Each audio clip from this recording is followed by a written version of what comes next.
Now this is a very special painting because its origins are from this place, the MacArthur region. And I had no idea till historian Dr. Panayiotis Diamandis told me all about it.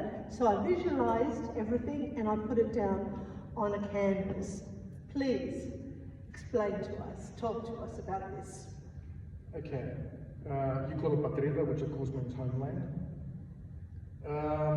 Look, we're talking about 1829. We were speaking before about the painting of Convergence of Glory and the War of Independence.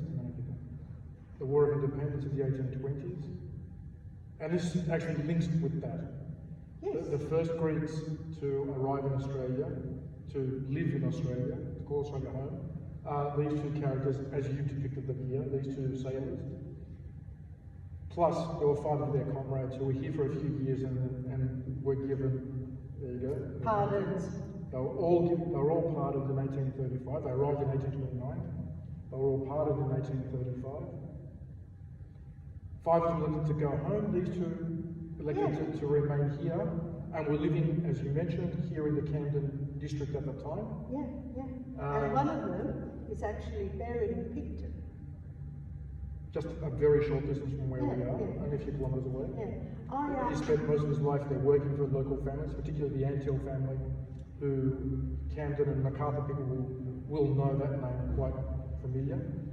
While they were convicts, the first place they actually worked in was what we call Elizabeth Farm at Parramatta. Governor MacArthur's property, John MacArthur's property, which is why this area is called MacArthur, and why the street just around the corner is called John Street. And then there's Elizabeth Street just down the road. They're all named after the MacArthur family. One branch of their descendants actually still own the Camden Park estate, which is where these 2 actually worked while they were convicts. They were some of Australia's first wine growers. As was documented as early as 1831 by Thomas Mitchell, they were growing the vines in the, quote, in the manner of their homeland. Yes, I read that, yes. So when they arrived, they told the first people who had started planting grapevines, you got them in the wrong spot and you got them in the wrong alignment. They had the vines growing against the wind, not with the wind. So the wine was rather xenon, rather bitter. And they uprooted the entire vineyard, planted it a short distance away where it still is today. Wow. The vines have changed over time, various diseases and things, but the place where they put the vineyards are still in the same spot. That's amazing. Over here at Camden Park. Antonis Diamandis was the captain of the boat. The boat was called the Iraklis. He is. Okay, the one who's seated is Antonis. Because he was short.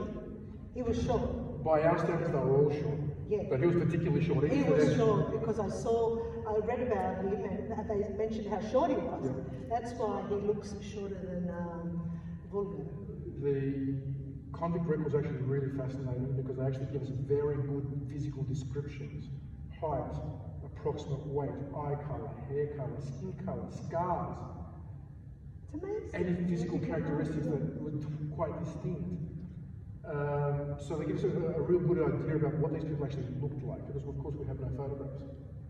The one standing up is slightly taller. His name was Yikas Bulgaris. He was here in this area working with MacArthur's flocks of sheep, and that became his career. He ended up later moving down to what we call the Argyle district around Goulburn, one of the first graziers in that area, working for Lieutenant McAllister, one of the first landowners in that area. Ended up in the Monero district, where he and his Irish-born wife, Mary Lyons, raised 10 children, which when you consider the 1800s, that all 10 reached adulthood is stunning, absolutely amazing. All 10 reached adulthood. One passed away in an accident before Bulgaris passed away in 1876. But he left them each about £100 of inheritance. £100 in the 1870s was a small fortune. It was a lot of money. So he seriously did make his fortune here out of sheep. A number of the Monero families around the town of Nimtaville. It's about an hour south of Cooma, about 2.5 hours south of Canberra. Actually, you're closer to Victoria down there than you are to Canberra.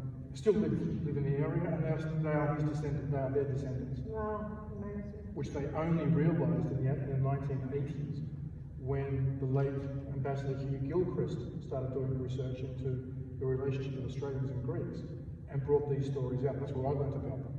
I've done a lot more research since then. Hugh gave a summary, but he's the one who told the local families around Nimtaville, Wow. you guys all know that you're related to this guy. This Greek pirate that is Irish wife is your ancestor. That's amazing. And this is why it's called Patrida. I believe he named his painting Patrida not only because of the ones that are sailing away to go back to Greece. But these two Again, a bit of artistic license because they actually left Australia on 3 separate ships. 4 of them actually we know did get back to Greece. I put 3 ships. One was shipwrecked off the coast of Brazil. He survived the shipwreck, but we lose all trace of him. So whether he ended up back in Greece, stayed in Brazil, we just don't know. Right. There's no historical record. And the Patrida, of course, is the new homeland Chico San Antonio's found. Yeah. Living here in Australia. In Andoni's case, he never left the MacArthur region again. He passed away, as you mentioned, spending the last 40 odd years of his life in Picton. These two actually became Australia's first Greek-Australian landowners. They're the first 2 that bought property in Australia. Wow. And we know that our community has one of the highest home ownership rates of any community in Australia. It's like 85–86% of our community are homeowners, landowners, land property, real estate. So he actually is buried in the old Picton cemetery, what used to be called Redbank, in the new town of Picton, not the old private town of Picton, which is the main town that we know of today. He passed away in September of 1880.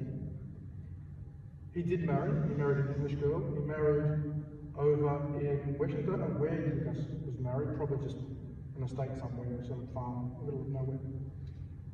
But Andoni's got married at St Bede's Church in Appin, which is also not far from here. Yes. Still operating as a Catholic church. It's interesting how they both married Catholic girls. And Well, there's no Greek gods there. no Greek. Who was a Catholic? The first Greek girls arrived a few years later, and they would never have married former convicts. The first Greek girls that arrived in Australia were the daughters of British officers, of a British officer, and would never have married a former convict. No. Absolutely no way, not going to happen.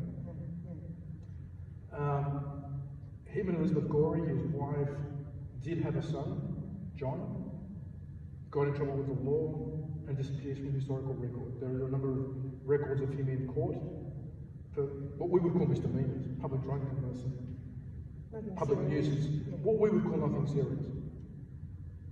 But he disappears from historical record. We don't know what happens to him. We assume he died in a bar or somewhere. So shortly after John disappears from the scene, they divorce. Elizabeth and Andoni divorce. Must have been mutual because neither of them appeared in the court when the divorce hearing was heard. So the judge just said, okay, no objections, I'm granting the divorce. Elizabeth then disappears, and Andoni remains in Picton, lonely. Must have been very lonely.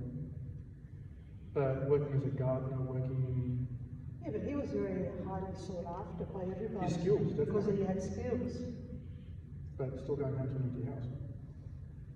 Well, we weren't there, we don't really know.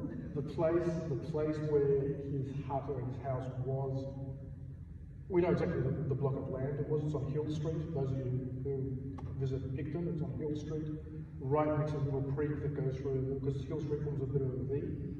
At the bottom, there is a little stream still, and next to that is where he planted his vegetable garden.